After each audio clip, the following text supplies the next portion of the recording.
in last lecture we studied that in SI system there are 7 fundamental quantities and 2 supplementary quantities, and all other quantities they are derived from these quantities.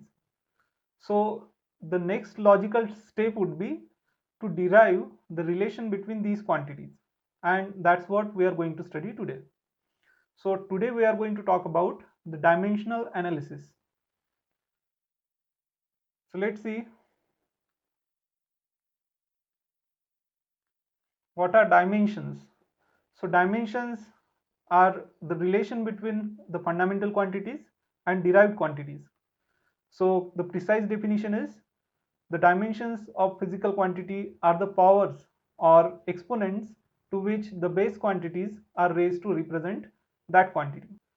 For an example, let's suppose I want to find out dimensions of velocity. So what is velocity? Velocity is distance covered divided by time taken. Okay, so velocity depends on these two fundamental quantities. It depends on distance, that means length, and it depends on time. So what would be dimensions of velocity? To find out dimensions, I will represent dimensions of velocity using this bracket. So the square bracket means dimensions. So it is equal to the dimensions on right hand side. So on right hand side we have distance meaning length and time in denominator. Okay, so dimensions of length and dimensions of time. Then this is equal to, if I take this t in the numerator, it becomes L and t raised to minus 1. So L means L raised to 1. Okay, the power of length here is 1. So these are dimensions of velocity: L raised to 1, t raised to minus 1. All right. So the powers to which these fundamental quantities should be raised to get the derived quantity are called as dimensions of the derived quantity. Got it? Okay, now let's try finding out dimensions of acceleration. So what is acceleration? Acceleration is change in velocity with respect to time. So let's suppose it is final velocity minus initial velocity divided by time. So what would be dimensions of acceleration? So dimensions of acceleration are equal to dimensions of velocity. Now here we have two terms. Okay, and this v is final velocity, u is initial velocity. So both terms are velocity. That means dimensions of both these terms will be same. Okay, they will be identical. So I am considering only v inside this bracket. Okay, because dimensions of both of them are same. And in denominator I have time. So dimensions of time are just t raised to 1. Okay, then dimensions of velocity we just found, they are L raised to 1, t raised to minus 1. And if I take this t raised to 1 in numerator, it again becomes t raised to minus 1. So I get dimensions of acceleration as L1 t raised to minus 1 are dimensions of velocity. And if I take this t raised to 1 in numerator, it becomes t raised to minus 1. So t raised to this minus 1 from velocity, and t raised to this minus 1, it becomes t raised to minus 2. Okay, so dimensions of acceleration are L raised to 1, t raised to minus 2. Okay, similarly we can go on finding out dimensions of all derived quantities, but we need not find them all. So what we'll do is we'll find out dimensions of two more quantities. One of them is force and the other one is energy. So formula for force is mass times acceleration. Therefore dimensions of force are dimensions of mass multiplied by dimensions of acceleration. And dimensions of acceleration we just found. So dimensions of force are dimensions of mass, which is m raised to 1, and multiplied by dimensions of acceleration, which are l raised to 1, t raised to minus 2. So if we combine this, we get m1 l1 t raised to minus 2, or l1 m1 t raised to minus 2. Okay, these are these are dimensions of force. After that, energy or work done. So we know work done is equal to force times displacement. Then we just found dimensions of force. So dimensions of work will be equal to dimensions of force times dimensions of displacement. Now what is displacement? Displacement is shortest distance between the start point and end point of the motion. So it's a length.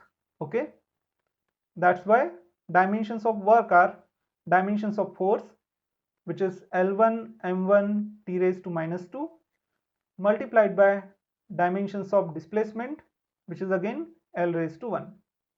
Alright, so dimensions of work are L raised to 1 multiplied by L raised to 1, which is L raised to 1 plus 1, or L raised to 2. Okay, L raised to 2, m raised to 1, t raised to minus 2. These are dimensions of work. Now we have dimensions of velocity, acceleration, force, and work. So it's good thing to memorize these dimensions of velocity, acceleration, force, and work or energy.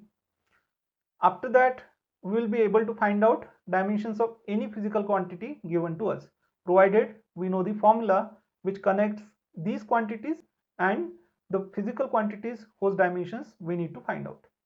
Okay, so there are lots of uses of dimensions. Let's see the first use. So one of the use of dimensions is checking the dimensional consistency of equations. Okay, for an example, S is equal to ut plus half of at squared. Let's suppose we didn't know that this equation is right. Then how could we check?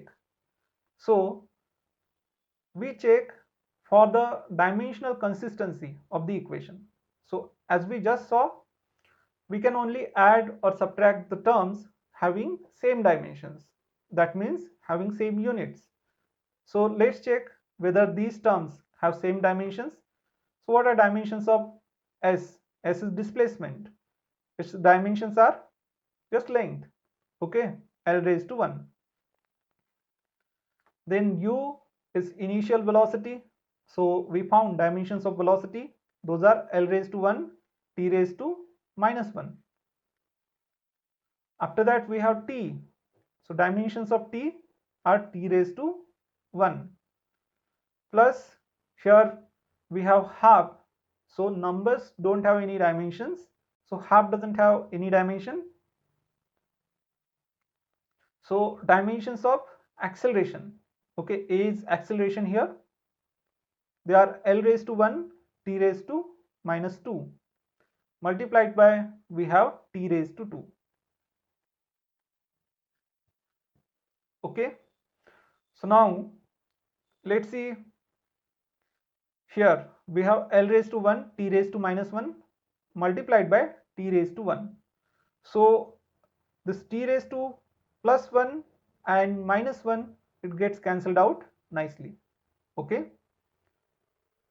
Then here we have T raised to 2 and T raised to minus 2. So here also you can see the total power will be 2 minus 2. So it gets cancelled out, and what we are left with is L raised to 1 dimensions of this term. So plus dimensions of this term are also L raised to 1. Okay.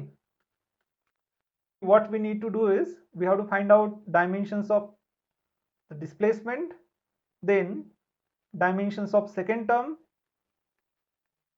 ut, and dimensions of third term, which is at squared. Okay, if dimensions of all these terms match, then we can say that our equation is dimensionally correct.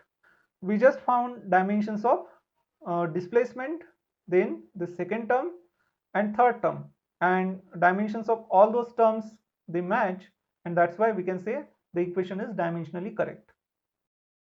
S is equal to f times t. So somebody just gives you this equation and you have to check that whether this equation is correct or not. So what will you do? You will find dimensions of LHS and RHS. So dimensions of all terms on LHS and dimensions of all terms on RHS. So here we have S only. So dimensions of S are L raised to 1, and dimensions of RHS are dimensions of F times T, which are dimensions of F multiplied by dimensions of F multiplied by dimensions of T, and dimensions of F are L1 M1 T raised to minus 2, and here we have T raised to 1. Okay, dimensions of T are T raised to 1. So we have T raised to minus 2 plus 1, which is T raised to minus 1. So dimensions on right hand side are L1 M1 T raised to minus 1.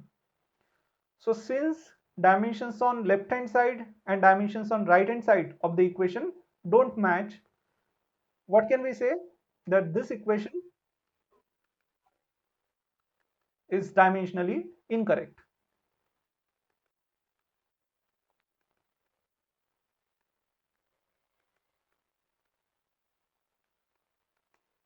Okay, so this is clear. But now let's suppose we have some other equation. Let's consider third kinematic equation, which is v squared equals to u squared plus 2 times a into s. Okay, so we know this equation is correct. So dimensions of all terms will match and we can check it too. But suppose in place of this 2, somebody gives us this equation, v squared equals to u squared plus 100 a times s. Okay, so this 2 doesn't have any dimensions, so whatever dimensions we have in this third term, they come from a and s. And here also we have an equation where we have a times s, so 2 doesn't have any dimension, 100 doesn't have any dimensions. That means if we check for dimensional consistency of this equation or this equation, both equations are dimensionally consistent, but this equation is definitely wrong. Okay, so what it means is if dimensions in any particular equation don't match, then equation is definitely wrong. But even if dimensions match, we cannot be sure about these numerical constants. Okay, because numerical constants don't possess any dimensions.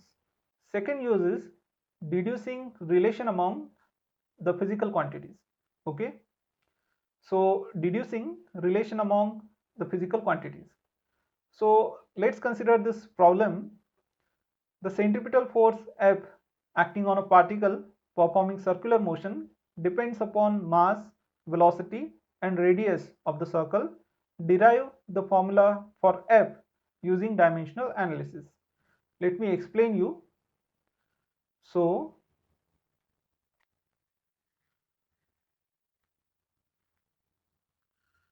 okay, so let's suppose we have some object performing circular motion.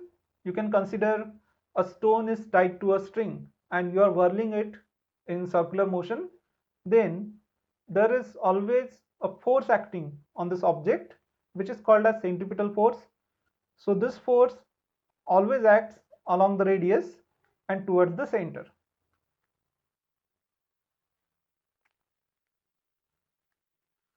okay, and since it acts towards the center, it is called as centripetal force, and it is denoted by FCP. Here we are considering F. Okay, so let's suppose F is the centripetal force. Now in the problem it is given that the centripetal force depends upon the mass of this object, velocity of the object, and also on the radius of this circle. And we are asked to deduce a relation of this force with these quantities. So how are we going to do that? So we are told that F depends on mass, then velocity and radius, but we don't know which powers of these quantities will come in the formula for the centripetal force. So we assume that F depends on mass, eighth power of mass, let me write it big, eighth power of mass, and bth power of velocity, and cth power of radius. Okay, so let's assume that F is proportional to m raised to a. Okay, the power of mass is a, v raised to b, and r raised to c. So we want to find out the values of a, b, and c. Okay, so now what we do is we write this is equal to some constant, some numerical constant k times m raised to a, v raised to b, and r raised to c. Okay, then if this equation is correct, then dimensions on left hand side and dimensions on right hand side of the equation should match. Okay, they must match. So what we do is we find out dimensions on left hand side and right hand side. So we know what are dimensions of force, we just found them. So it is equal to dimensions of k. So k doesn't have any dimensions, therefore dimensions of m raised to a times dimensions of v raised to b times dimensions of r raised to c. Okay, so what are dimensions of force? So dimensions of force are L1, m1, t raised to minus 2. Dimensions of mass are m raised to 1 raised to, we have this a. Dimensions of velocity are L raised to 1, t raised to minus 1. So these are dimensions of velocity, so this raised to b.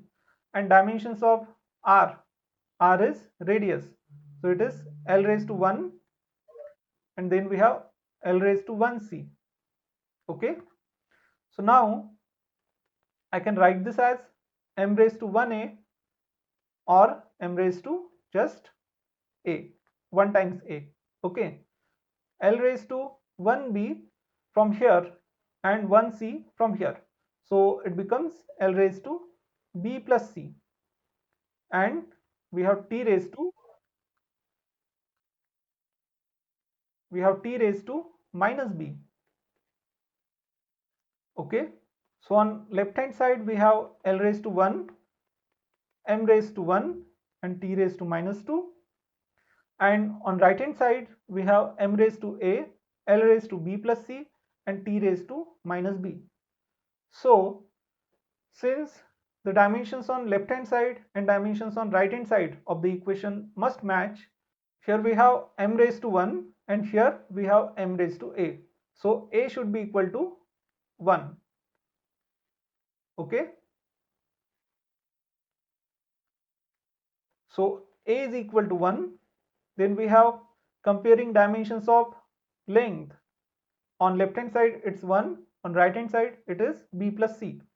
So b plus c must be equal to 1. If dimensions of length have to match, b plus c must be equal to 1. Then we have dimensions of t. On right hand side it's minus b, on left hand side it's minus 2. So minus b must be equal to minus 2.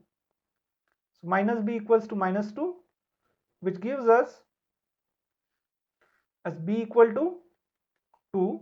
And if we substitute that here in this equation, we get b plus c equals to 1. That is 2 plus c equals to 1. That means c is equal to what? Minus 1. Okay. So now we got the values of a, b and c. Let's put them back in the equation we considered. We considered what? F is equal to some constant, some numerical constant k multiplied by m raised to a, v raised to b and r raised to c. So let's put back the values of a, b and c and let's see what we get. So we get, using these values, we get f is equal to k times m raised to a, and a is 1, so m raised to 1 multiplied by v raised to b, and we got b equals to 2, so v raised to 2 times r raised to c, so which is r raised to minus 1. Okay, and since it is r raised to minus 1 in numerator, if I take it in denominator, it becomes r raised to 1 or just r. So this is equal to k times some constant k times m raised to 1, I can write as m times v squared divided by r. So using dimensions, I got this formula. The actual formula is f is equal to mv squared over r. So as I already told, we cannot find the values of numerical constants in an equation using dimensions. So this equation we got, it's correct up to this constant. Okay, except for the constant. So what will be numerical value of k, that we don't know. It can be 1, 2, 100, anything, but everything else it just fits in. Okay, third use is finding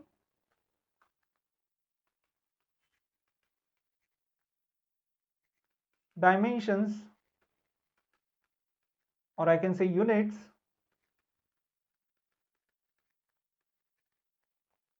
of unknown terms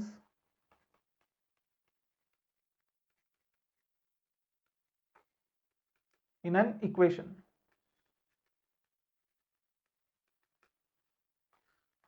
Okay, so for an example, let's consider this equation v squared is equal to some alpha.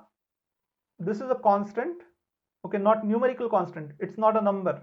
Okay, this is a constant containing dimensions. Okay, so let's suppose v squared is equal to some alpha times f into s. Okay, and what I want to do here is I want to find out the dimensions of this quantity. So what will I do? What I do is I substitute dimensions of all the remaining quantities, that is v, f and s. Okay, and then we know dimensions on LHS and RHS must match, and therefore we get the dimensions of alpha. Okay, let's see how. Let's work it out. So what are dimensions of v? They are L raised to 1, t raised to minus 1, and we have square of that. It is equal to dimensions of alpha, then multiplied by dimensions of f times dimensions of s. S is displacement. Okay, so dimensions of alpha, I will take these two terms on other side and I will write alpha on this side actually. So I can write dimensions of alpha are equal to dimensions of v squared divided by dimensions of f and s. So it is L raised to 1 t raised to minus 1 squared. So that I can write L raised to 1 times 2, which is L raised to 2 t raised to minus 2 divided by dimensions of f, and S. So what are dimensions of F?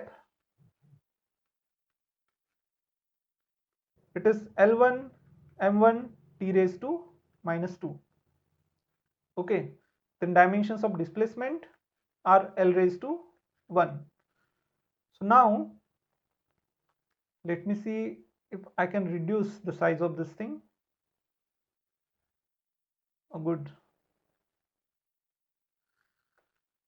Okay, then the dimensions of alpha will be equal to L raised to 2, and we have L raised to 2 in denominator. So this thing gets cancelled out with this thing.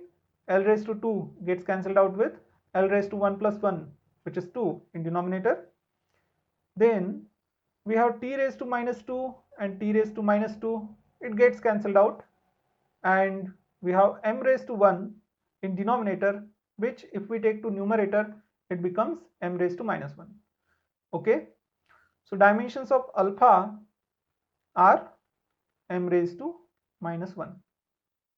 Got it?